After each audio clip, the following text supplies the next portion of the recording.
Ramona had 3 rules for surviving life on Arcturus Station. Don't touch anything that glows without asking first. Don't complain about the recycled air, and absolutely, under no circumstances, volunteer for extra assignments. Naturally, she'd broken Rule 3. "It's just temporary," Administrator Una had said, her smile tight enough to crack diamonds. "Just until we find a proper xenopsychologist. You're good with living things, aren't you?"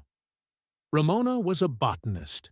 She studied plants that didn't have teeth, claws, or a documented history of ripping through reinforced hull plating when sufficiently motivated.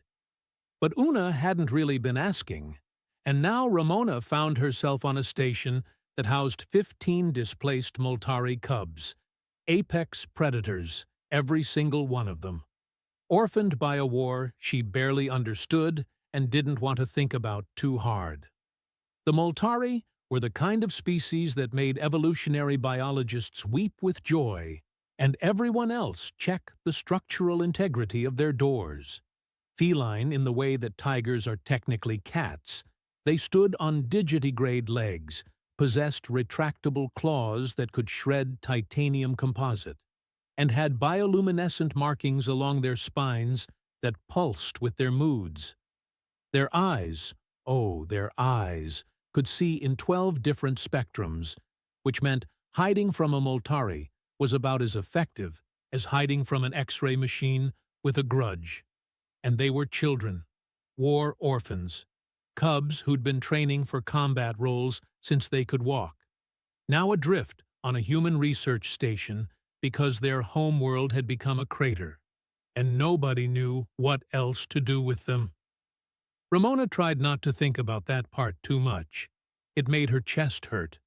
Instead, she focused on her actual job, the one she'd signed up for, which involved cataloging soil samples from a mining operation 3 systems over. Fascinating work, truly. Nothing quite like spending 8 hours analyzing mineral composition and pH levels to make a person feel alive. Which was why, on this particular evening, a Thursday, if the station's arbitrary timekeeping meant anything, Ramona had escaped to the observation lounge with the most precious contraband on Arcturus Station, an actual, physical paper book. The lounge was empty, as it usually was during Gamma shift.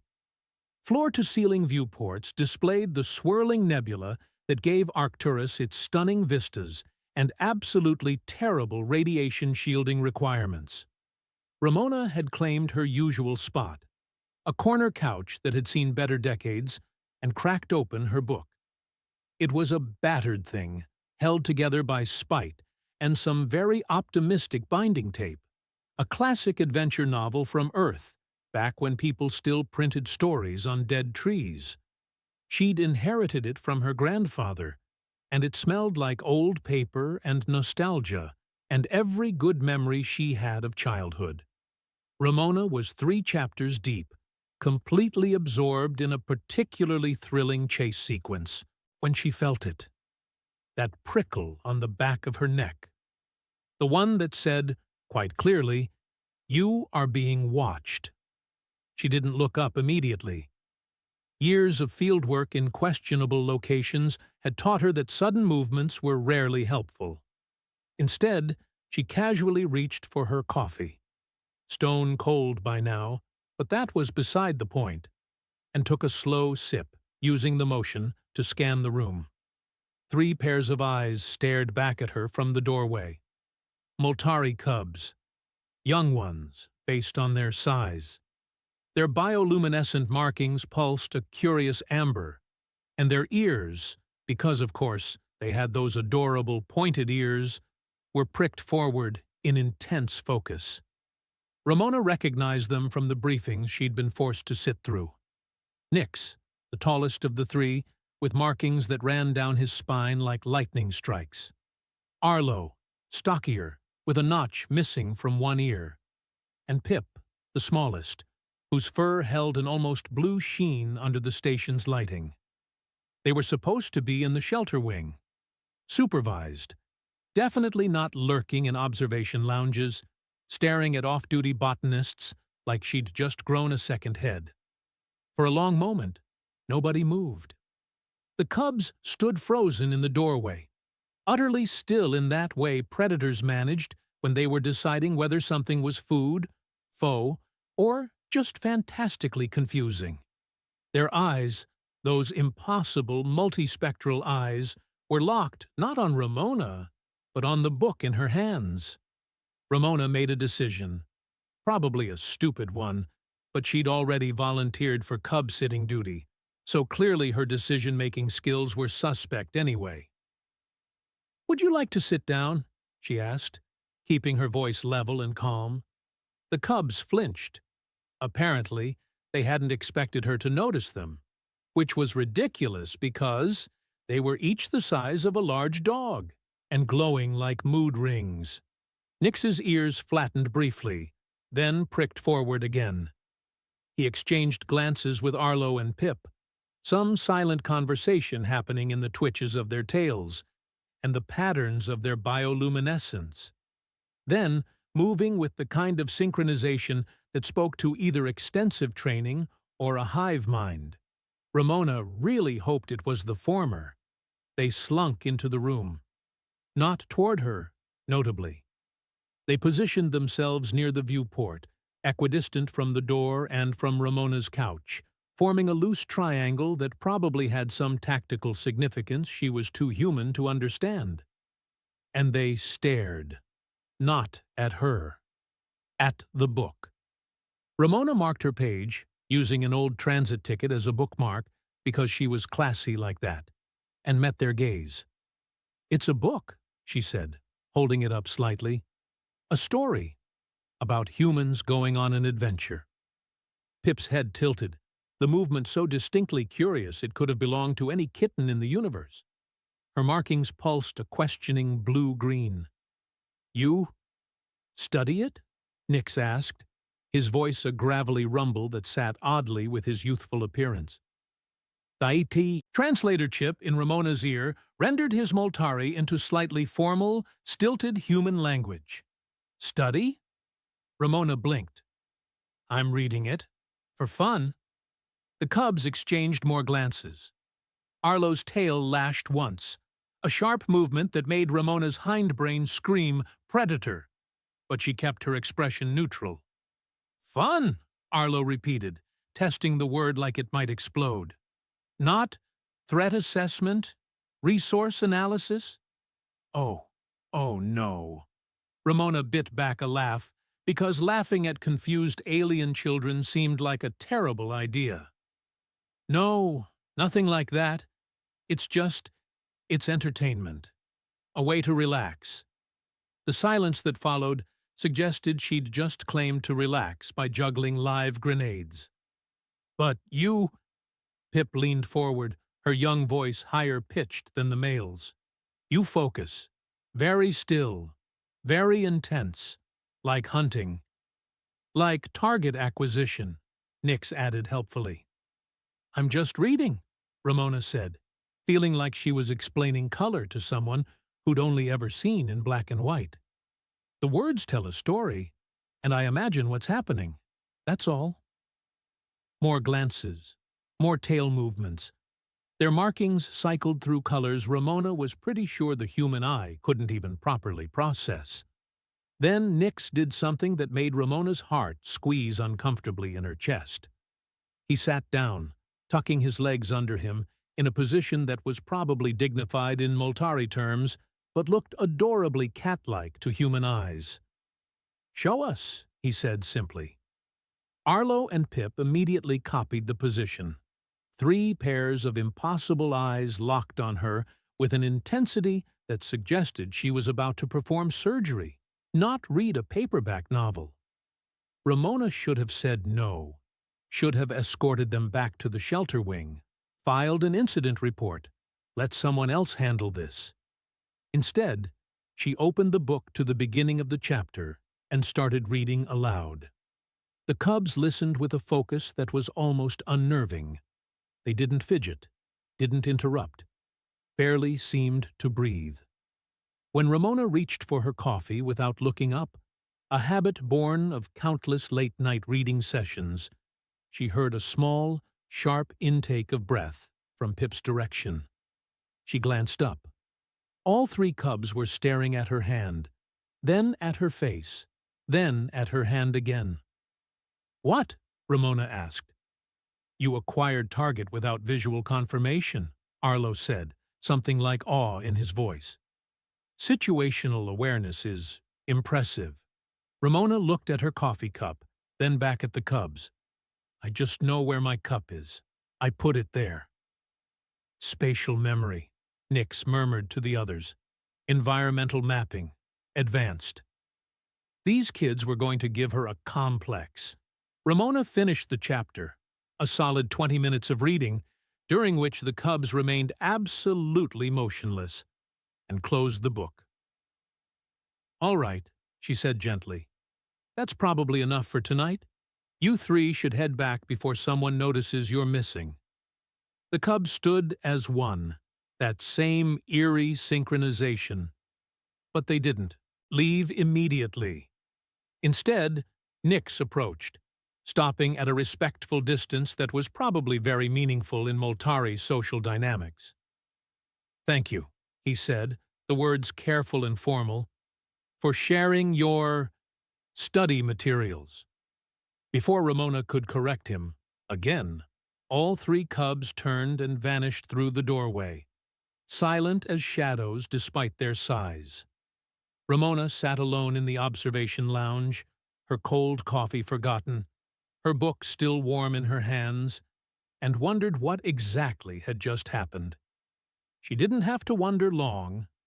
The next morning, when she arrived at her lab, a cramped space she shared with two other botanists who were currently planetside, she found a small pile of objects arranged neatly outside her door.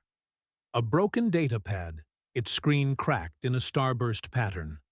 3 smooth pebbles, each one a different color. And a stylus, the kind everyone on the station carried, and subsequently lost with alarming frequency. Ramona stared at the collection, her coffee, hot this time, steaming in her hand. She looked left, then right, down the corridor. Empty. "What in the actual?" she started, then stopped, because talking to herself in hallways was how people ended up with mandatory psychological evaluations. She gathered the items, unlocked her lab, and deposited them on her workstation next to a tray of soil samples that weren't going to analyze themselves. Probably someone had dropped them. Maintenance would have a lost and found. She'd turn them in during lunch. Except lunch came and went, and Ramona forgot about the mysterious pile because one of her samples showed unexpected alkaline levels, and that was actually interesting enough to warrant a deeper analysis. When she left the lab that evening, there were more items. A decorative plant cutting. Looked like someone had snapped it off one of the hydroponics displays in the residential wing. A length of wire, coiled with surprising neatness. A child's toy. A small stuffed thing that might have been a bear, or possibly a deformed potato. And a cafeteria spoon. Ramona picked up the spoon, turned it over in her hands, and made a decision. She was going to find out who was leaving her random station debris, and she was going to ask them, very politely, to stop. She cornered Tal the next morning. He was elbow-deep in a wall panel, doing something that involved a lot of muttering and occasionally hitting things with a wrench, which seemed to be his primary engineering technique. "Can you check something for me?" Ramona asked, leaning against the bulkhead. Tal extracted himself from the panel, his dark hair sticking up at odd angles and grease smudged across one cheek. "Depends. Is it plant-related? Because I kill every green thing I touch. Security footage. Outside my lab. Past few days." His eyebrows rose. "Someone stealing your dirt?" "Someone's leaving me presents." Now both eyebrows were trying to escape into his hairline. "Is this a romance thing? Should I be playing matchmaker? Because I'm terrible at it. but I'm willing to try. Tal, please. He grinned but pulled out his personal data pad, fingers flying across the screen. As maintenance crew, he had access to most of the station's systems, including security feeds. It was probably a privacy violation, but Arcturus Station had long since given up on such niceties. All right, outside your lab, past 3 days. He scrolled through footage, speeding through hours of empty corridor. Nothing. Whole lot of... Oh, that's adorable. He turned the pad so Ramona could see. 3 Moltari cubs, moving through the corridor with exaggerated stealth, each carrying objects. The timestamp read 0300 station time, the middle of Gamma shift, when the corridors were emptiest. Ramona watched as Nix, Arlo, and Pip arranged their offerings with careful precision, stepping back to examine their work, making minute adjustments. They exchanged what looked like nods of satisfaction, then disappeared back down the corridor. "They're bringing you tribute," Tal said, and he was trying very hard not to laugh. "Like cats leaving dead mice on doorsteps." "They're not cats," Ramona said automatically, but she was watching the footage replay, watching the care the cubs took with their arrangement. Close enough. Tal was definitely laughing now. "What did you do to earn the affection of baby murder machines?" "I read to them," Ramona said faintly. "Once. I read them 1 chapter of a book."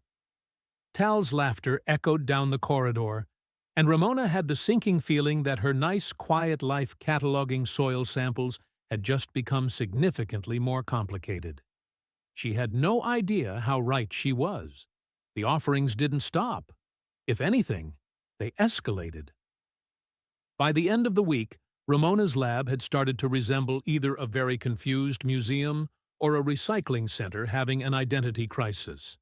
The collection now included 2 more data pads, 1 actually functional, a rubber gasket from something probably important, 5 additional pebbles in increasingly artistic arrangements, someone's left glove, a handful of bolts in assorted sizes, and what appeared to be a decorative napkin from the officer's mess. That last one bothered her.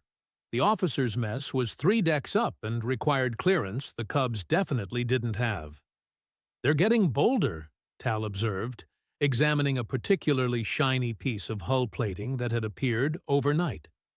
He'd taken to stopping by Ramona's lab every morning for what he called the inventory, which was really just an excuse to drink her coffee and laugh at her situation. "This is from the exterior maintenance bay. Do you know how many locked doors are between the shelter wing and exterior maintenance?" "I'm afraid to ask," Ramona said, running soil analysis number 36 and trying to pretend her life was normal. 6. The answer is 6 locked doors. Tal turned the hull plating over, admiring the way it caught the light. "These kids have better infiltration skills than our actual security team." "That's not comforting." "It's not meant to be. It's a statement of fact." He set the plating down carefully, as if it were precious. "You know what's really interesting, though? Look at the footage from last night." He pulled up his pad, and Ramona abandoned her soil samples because they'd been boring anyway. The footage showed not 3 cubs, but 8, moving in a coordinated group. They traveled in a pattern that looked almost military. Scouts ahead, main group in the middle, rear guard watching their backs. "They're recruiting," Ramona said. "Oh, it gets better. Watch what they're doing." The footage showed the cubs stopping at a maintenance junction. Nix, she could identify him by his lightning strike markings even on the grainy security feed, appeared to be giving instructions. He gestured with his paws, his tail moving in deliberate patterns. The other cubs listened with that same intense focus she'd seen in the observation lounge, then split into pairs and scattered in different directions. 20 minutes later, the footage showed them reconvening, each pair carrying new treasures. They examined each other's finds, and Ramona could swear they were critiquing the selections. One cub, Pip probably, had brought a small potted succulent, and the others gathered around it like she'd discovered antimatter. "They're treating this like a training exercise," Tal said, and his voice had lost its usual humor. "Look at the precision, the coordination. These aren't kids playing. They're running an operation." Ramona felt something uncomfortable twist in her chest.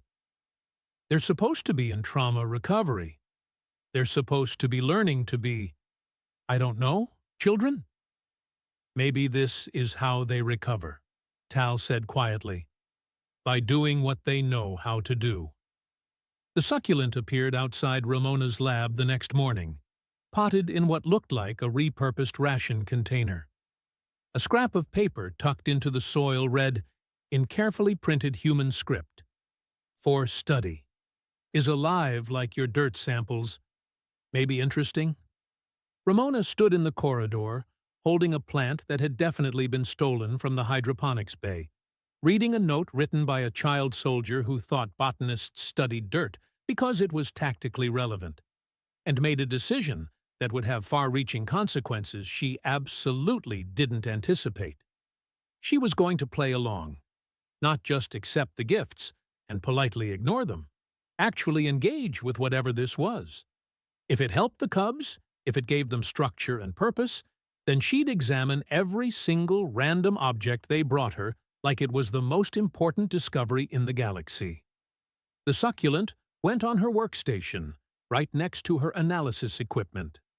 When Tal arrived for his morning coffee and mockery routine, she was already cataloging it in her personal database. "You're encouraging them," he said, but he was smiling. "I'm being a good mentor," Ramona replied primly. "You're their commanding officer now. You know that, right? In their heads, you've accepted their reconnaissance reports." "Don't be ridiculous." Tal just laughed and showed her the new footage. 15 cubs this time.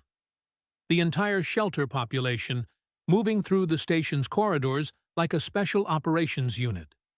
They'd divided into 5 teams of 3, each team assigned to a different section of the station.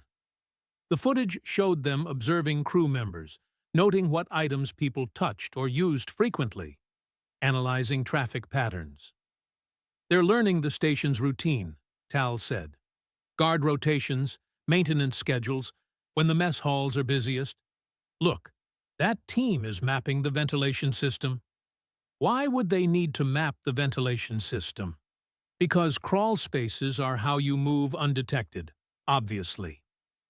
Tal said this like it was common knowledge, which, given his maintenance background, it probably was. "These cubs are treating your gift collection game like a full intelligence-gathering operation. It's actually kind of brilliant." Ramona watched a team of cubs carefully note which crew members used, which corridors, their small forms pressed into shadows, invisible to anyone not specifically looking for them. "This is getting out of hand." "This got out of hand when you read them a bedtime story, and they decided you were training them in advanced reconnaissance techniques." Tal paused the footage on a frame showing Nix directing 2 other cubs toward the recycling center. "Question is, what are you going to do about it?"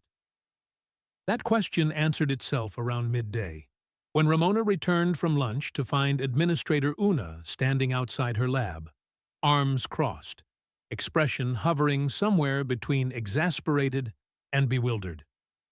"Would you like to explain," Una said with dangerous calm, "why engineering reported an entire toolkit missing, only for me to discover it sitting outside your laboratory?" Ramona looked at the toolkit in question. It was comprehensive, expensive, and absolutely something she had no legitimate reason to possess. "I can explain." "Please do. The cubs are bringing me things." Una's expression didn't change. "The Moltari cubs, the traumatized war orphans we're sheltering, those cubs." "Yes?" "Are bringing you things."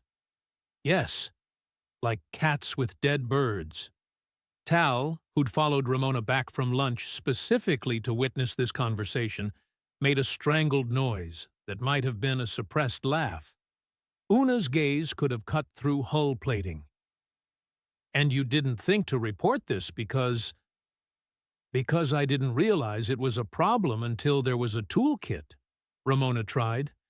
"There are 15 Moltari cubs operating an unsupervised intelligence network across my station, and you didn't think it was a problem." When she put it like that, it did sound bad. "To be fair," Tal interjected, because he apparently had a death wish, "they're very good at it. I've been watching the security feeds. Their operational security is better than most of our crews." Una transferred her death glare to Tal, who wisely shut up. "Return the toolkit to engineering," Una said, her tone leaving no room for argument. "And expect a visit from Dr. Imali. I've already contacted her."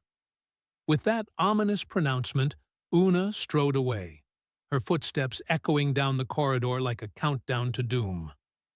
"Dr. Imali?" Ramona asked Tal. "Shelter director, Moltari physician. Reportedly very intimidating." Tal was already pulling up information on his pad. "Oh, she's one of their military doctors, served in the contested regions campaign, has 3 citations for—" "Okay, you know what? You don't need to know what the citations are for, but she's definitely seen some things." "Fantastic," Ramona muttered. "Just fantastic." Dr. Imali arrived within the hour. Ramona had been expecting imposing, intimidating, possibly armed, because why not at this point? What she got was elegant. Dr. Imali stood nearly 2 meters tall, her obsidian fur streaked with silver that caught the light like starlight on water. Her bioluminescent markings were dim, a muted silver blue that spoke to age and control. She moved with liquid grace, each step deliberate, and her eyes, those impossible multispectral eyes, took in Ramona's lab in a single sweep. "Ramona," she said, her voice a low contralto that the translator rendered with crisp precision. "I am Dr. Imali. We should speak about the cubs." "Yes, absolutely. Would you like to sit?" Ramona gestured to her only other chair, currently occupied by a stack of research tablets. "I prefer to stand." Dr. Imali's gaze landed on the collection of items arranged along Ramona's workstation. The hull plating, the pebbles, the succulent in its ration container pot. "I see the reports were accurate." "Look, I didn't ask them to—" "I am not here to reprimand you," Dr. Imali interrupted gently. "I am here to understand. The cubs have been different since they began this activity. More focused, more purposeful. Less—" she paused, searching for a word. "Less lost." Ramona blinked. "Oh, indeed." Dr. Imali approached the workstation, examining the items with a clinical eye. "Nix's team brought you this hull plating, yes? And Pip selected the plant?" "I think so. I haven't actually caught them in the act. They're very good at stealth." Something that might have been pride flickered across Dr. Imali's elegant features. "They are Moltari. Stealth is instinctive." She picked up one of the pebbles, turning it over in her paw. Her claws, Ramona noticed, were retracted and filed smooth. "May I ask what you do with these items?" "I examine them," Ramona said honestly. "I make observations. Sometimes I look up where they might have come from, or what they're made of. I try to treat each one like it matters. Because to the cubs, they do matter." Dr. Imali set the pebble down, with care. In Moltari culture, young warriors bring trophies to their commanding officers, proof of successful missions, evidence of skill development. But these aren't trophies. They're just random station debris. To you, perhaps. To cubs who have lost everything, their homes, their families, their purpose. These items represent something they can control, something they can accomplish. Dr. Imali turned to face Ramona fully, and her expression was complex, layered with emotions Ramona couldn't quite parse. You have accidentally given them structure, purpose, a mission they can complete successfully. I just read them a book, Ramona said weakly. You gave them your attention, your focus, and when they offered you their findings, you did not dismiss them or laugh. You accepted their gifts with seriousness and respect. Dr. Imali's tale moved in a slow, deliberate pattern that the translator didn't even attempt to interpret. Do you understand what that means to a child soldier with no war left to fight? Ramona's throat felt tight. I think I'm starting to. Then I have a proposition for you, Dr. Imali said. With your permission, I would like to formalize this arrangement, make you an official mentor to the Cubs, give their activities structure and oversight, rather than letting them run unsupervised through the station in the middle of the night. I'm a botanist, Ramona protested. I don't know anything about Moltari culture or trauma recovery or… You know how to pay attention, Dr. Imali said simply. You know how to treat their efforts with respect. That is more valuable than any credential. She paused. However, you must understand what you would be accepting. In their eyes, you are already their unit commander. Formalizing this would cement that role. They will look to you for guidance, for approval, for structure. Can you provide that?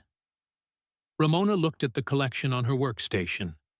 The careful arrangements, the note tucked into the succulent's soil, the evidence of children trying desperately to find meaning in a universe that had taken everything from them. Yes, she said, I can do that. Dr. Imali's markings pulsed a warm amber. Then we have an accord. I will speak with Administrator Una about the logistics. In the meantime, she pulled a small device from the pouch at her side. Ramona hadn't even noticed the pouch, and handed it over. A communicator, linked to the shelter. If the Cubs' activities become problematic, contact me immediately. Will they stop the nighttime raids? Absolutely not, Dr. Imali said, and was that amusement in her voice? But perhaps we can ensure they raid less essential locations. The engineering toolkit incident was concerning. After Dr. Imali left, Ramona sat alone in her lab, holding a communicator linked to a shelter full of apex predator cubs who thought she was their commanding officer. Tal stuck his head in. So, how bad is it? I'm officially a mentor to 15 Moltari cubs who are running intelligence operations across the station. That's amazing. That's terrifying. Bit of both, probably. Tal grinned. Want to see today's footage? 3 teams went to the observation deck. I think they're planning something big. Ramona groaned, but she looked at the footage anyway, and tried very hard not to think about what something big might entail when planned by children trained for war. She didn't have to wait long to find out. The something big turned out to be a competition. Ramona discovered this when she arrived at her lab on Monday morning, or what passed for Monday on a station that operated on arbitrary cycles, to find her door completely blocked by offerings. Not a small pile. Not a carefully arranged collection. A barricade.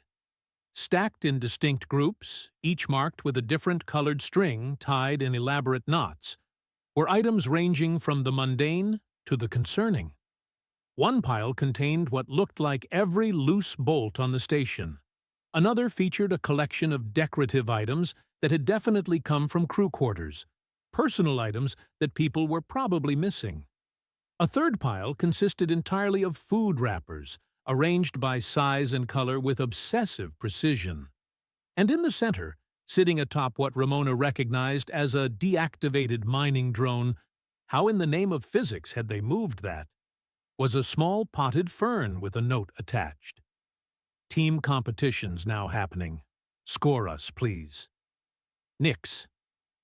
Tal arrived moments later, took one look at the situation, and laughed so hard he had to lean against the bulkhead for support. "It's not funny," Ramona hissed, eyeing the mining drone with concern. "That thing weighs at least 50 kilos. "It's hilarious," Tal wheezed. "They've turned your mentorship into a competitive sport." "Tal. No, listen." He pulled out his pad, still grinning. "I've been tracking their patterns. Each team has a different specialty now. Team 1, that's Nix's group, focuses on large acquisitions. Team 2 does detailed collections, hence the bolt pile.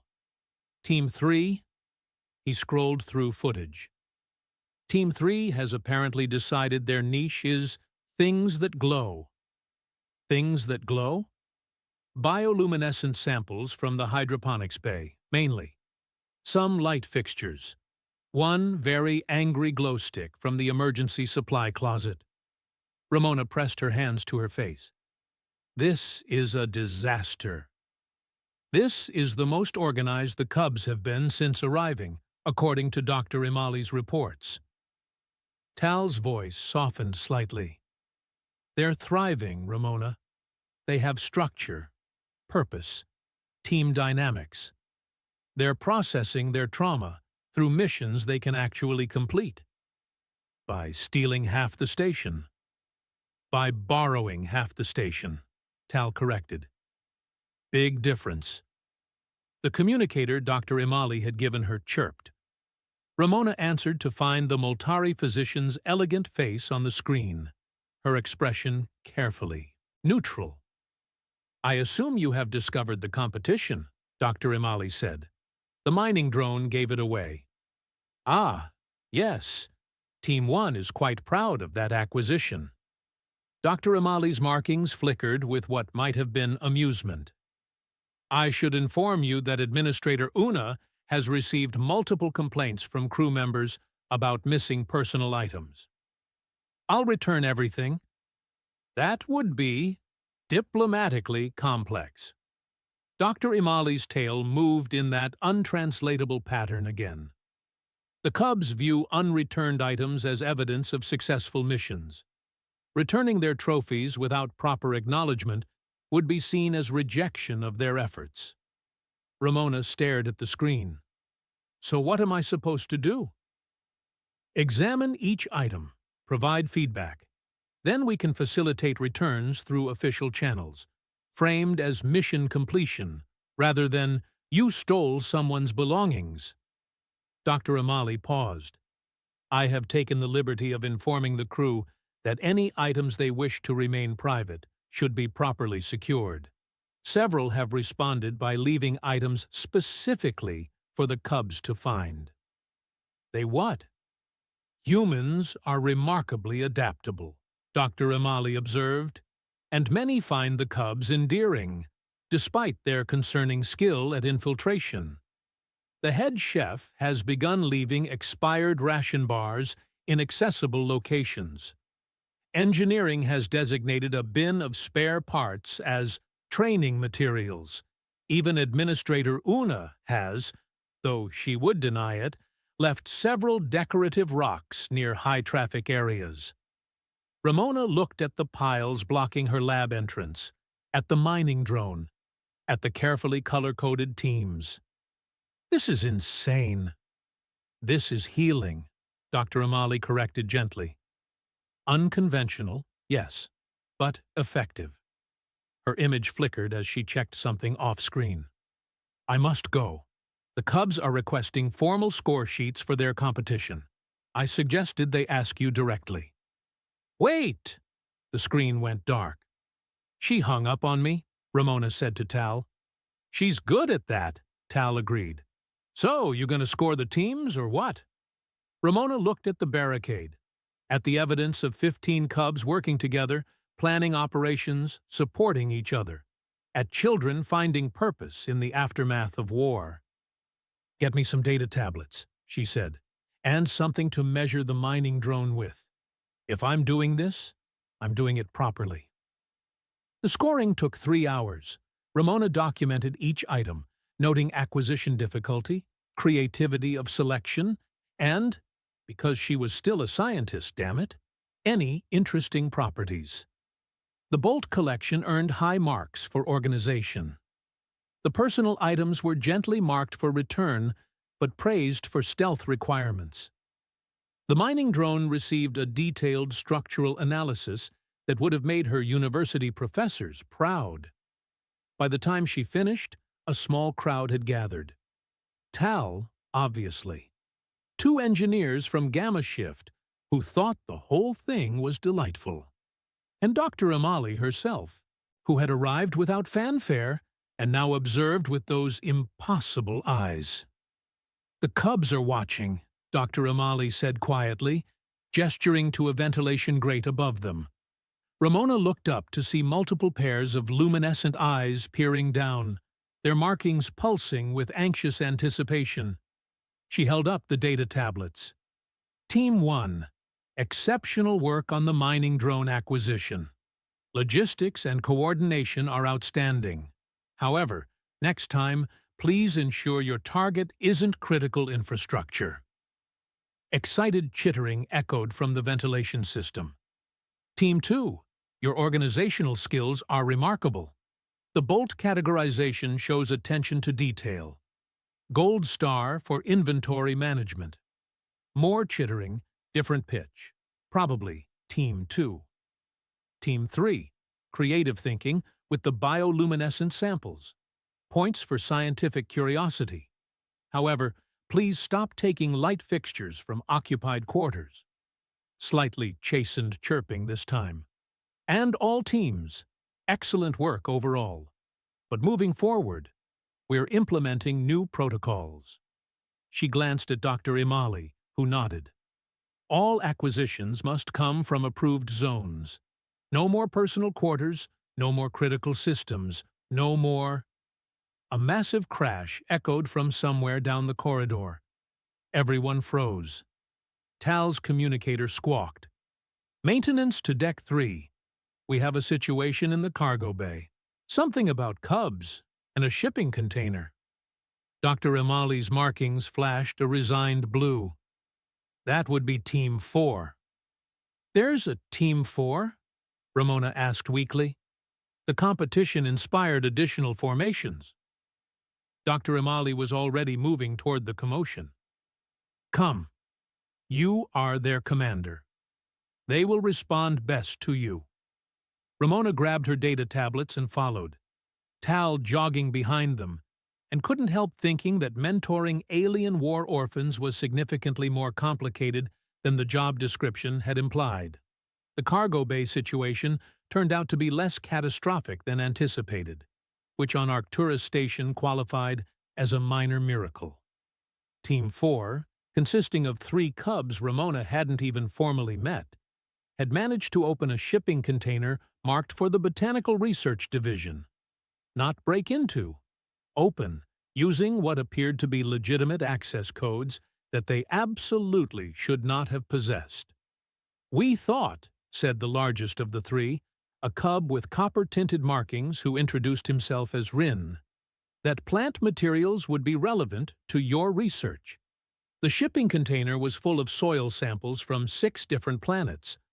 Ramona stood there, looking at 3 Cubs surrounded by carefully organized sample containers, their markings pulsing with nervous pride, and felt something crack in her chest. "This is my shipment," she said slowly. "This is the delivery I've been waiting 3 months for." The Cubs deflated visibly, their bioluminescence dimming. "We did not steal?" Pip asked quietly, having followed them from the ventilation system. "We accessed properly?" "You accessed my research materials," Ramona said, and then, because their expressions were breaking her heart, added quickly, "which shows initiative and excellent information gathering. But next time, maybe ask first?" Rin's markings brightened slightly. "You are not angry?" I'm impressed and slightly concerned, Ramona admitted. How did you get the access codes? The three cubs exchanged glances. We observed, Rin said carefully. Watched delivery patterns. Noted authorization sequences. Standard reconnaissance. Standard reconnaissance, Tal muttered behind her. These kids could run corporate espionage if they wanted. Dr. Imali stepped forward, her presence immediately commanding attention. Team 4 will return to the shelter. We will discuss appropriate boundaries for reconnaissance activities. The cubs drooped but obeyed, filing past with apologetic chirps. As Rin passed Ramona, he paused. The samples are organized by planet of origin and mineral composition. We thought it would save you time. They had, Ramona noticed, organized everything. Perfectly. Better than she would have done herself. Thank you, she said, meaning it. That was genuinely helpful. Rin's entire demeanor transformed, his markings blazing with joy as he scampered after his teammates. You are too soft with them, Dr. Imali observed, but her tone held no criticism. They're trying so hard, Ramona said. They're children trying to be useful in the only way they know how. Yes. Dr. Imali's gaze followed the departing cubs. Which brings us to a necessary conversation. This competition, it is escalating. The cubs are becoming more ambitious, more bold. We must provide structure before someone gets hurt or causes actual damage.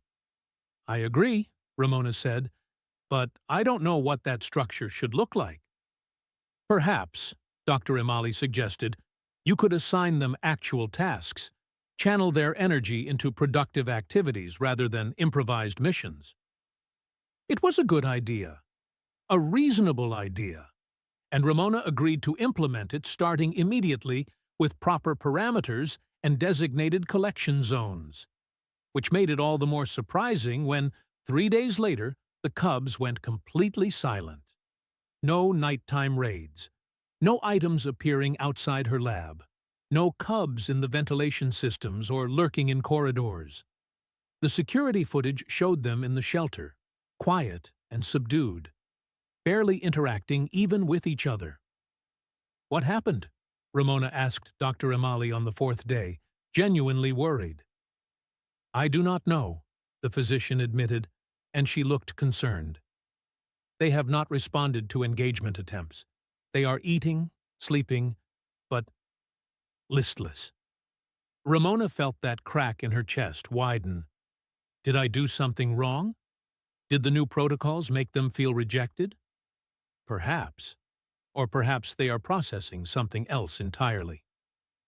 Dr. Imali's markings pulsed an uncertain amber.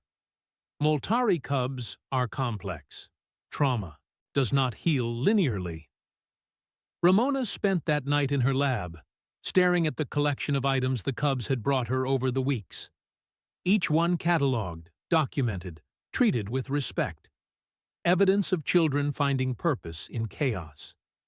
She was still there when her door chimed at 0200 station time. All 15 cubs stood in the corridor. They weren't in their usual team formations. They stood together, a unified group, and Nix stepped forward carrying something wrapped in cloth. May we enter? He asked, his voice more formal than she'd ever heard it. Of course. They filed in silently, arranging themselves in a semicircle. Ramona noticed Pip hanging back, her markings dim with uncertainty. Arlo kept close to Nix, seeking comfort in proximity. These weren't the confident reconnaissance teams she'd watched on security feeds.